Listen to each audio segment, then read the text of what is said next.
And then there are also cocaine addicts that will isolate. Also, another thing that you can look for is lots of hours of sleeping.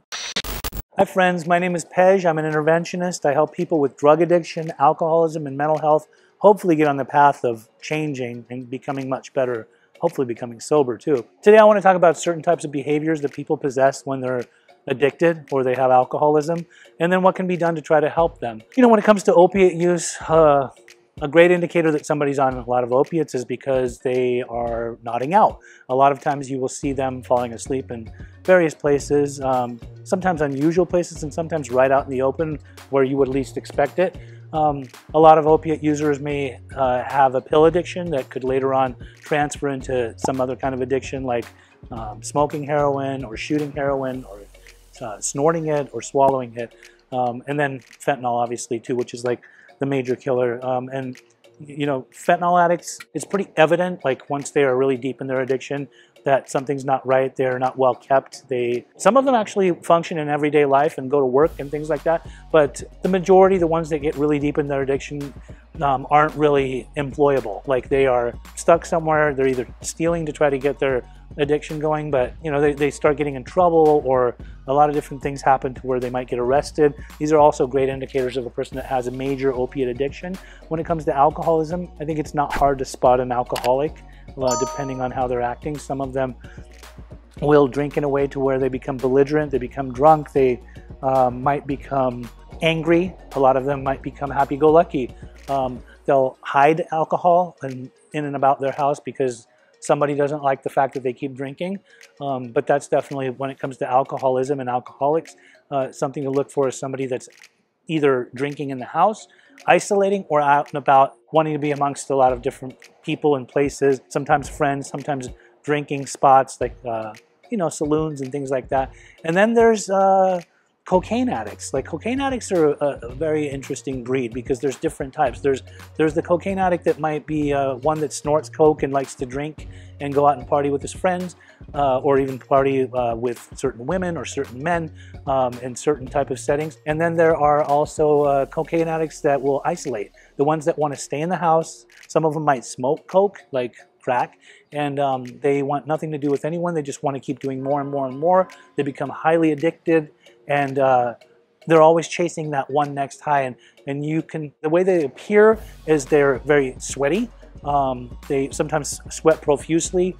They also can become very angry. Sometimes they can experience a lot of depression as a result of being on cocaine for a period of time and you know, partying too hard. And then some of them become very zombified, especially people that are smoking crack, to the point where they're like a mutant, basically, to the point where they lose a lot of weight and it just appears like they're not in human form anymore. Now they're actually totally addicted, and it's obvious that they have a cocaine problem. And then there's meth users. Now, with meth users, and I speak from experience, meth users will act in certain ways. They will lie. They will sometimes try to build things out of things. They will spend a lot of time working on something that wouldn't really make sense for anybody else to work on, but they're absolutely convinced like they've got to do this. They will steal. A lot of them like to go in the underbelly of the beast and get into that crime-like state and speculate and go after people or steal people's identities, things like that. A lot of meth users will do things like that. A lot of meth users that are up for a long time, here's a great indicator to know if somebody's on meth.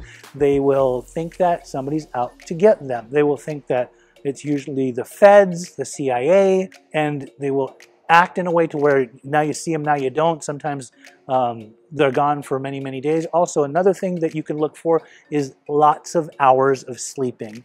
Because if they are up for days and days and days, eventually they've got to land the ship and crash out super hard, and they can be asleep for anywhere from 12 to 24 hours, sometimes even longer. But once they've slept and then they get up again, they're back to the races. They're going to go try to find more meth or try to get high again.